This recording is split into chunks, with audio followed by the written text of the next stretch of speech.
Welcome back to our podcast. And in today's episode, we're going to show you a better way of pricing your home comparing to Zillow's estimate.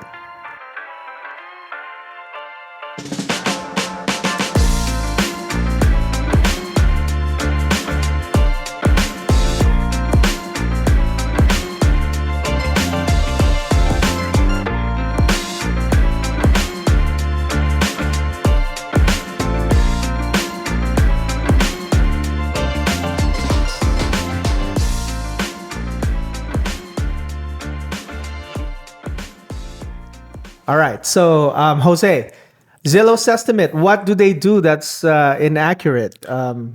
Yeah, hi. So regarding Zillow, what Zillow does is that they try to find the homes that have been that's been sold, and then they within that zip code, and then what they do is they gather all that information, and then they try to get like what's the average that's been per square feet has been sold, and then they look at your home, they try to get your, and then they'll get your square feet of the house, and then they multiply whatever the average is that they got. So not all homes are the same. Yeah. So some has bigger square feet, some is lesser, and then now they use all these information and they use it for your square feet. Then that's when we get the their Zillow estimate basically. Right. Yeah. So yeah, I mean, so for using a comparable, if we want to price your home the right way, you'll have to compare apples to apples. You cannot just gather all this information in one area and then put it together and then get an average. You supposed to look at the latest comparables, meaning the latest houses that were sold in your neighborhood with the same square footage of your house, with the same floor plan of your house, and whether or not it's one story or a two story, those things matter in an appraiser's eyes.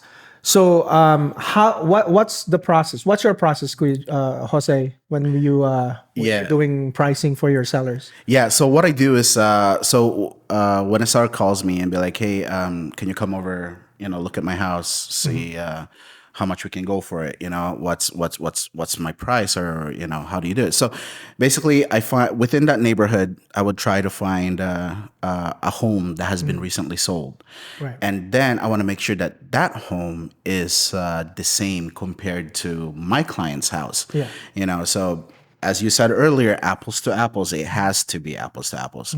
And then what I do is whatever's been sold within that, I make sure, and then I make sure all the upgrades are the same. Everything. Now some houses are not the same. You might get something that has been sold a month ago, but it's not the same as the house your client has. So then we do some adjustments. Yeah. We have papers for adjustments so that we can price it right. Correct. And that's how I do. And then I present to my clients the price range where it should be at compared to what I find out. Correct. Yeah. How about you as far as for your process? I do the same thing. I do a search within about 0.25 miles of the subject house that I'm trying to price, and I look for comparables, like a comparison, and I look for the same house. If it's a one-story house, I look for a one-story house. If it's 1,300 square footage, I look for a house between 1,000 to 1,400 square footage. And same thing, I look at the upgrades to make sure that if my client has more upgrades, then I add more pricing to that. If the house that I'm comparing it to has more upgrades, then I deduct the subject properties price.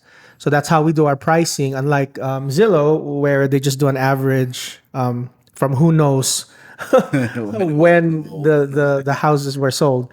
Yeah. But that's how you can have a more accurate pricing on your house. That way you could sell it faster because you don't want to overprice. And of course, you don't want to underprice as well. So anything else you want to add, Jose? No, I think we've covered, the homes, how we price it compared to Zillow. So, All right. So if you guys have any more questions about comparables or pricing your home, you can just go ahead and comment down below, and we'll try to answer it as soon as possible. Other than that, you guys have a great day, and it's great to see you guys again. It's 2023, so can't wait to do a lot of things this year. So, all right. Goodbye for now, and we'll see you later.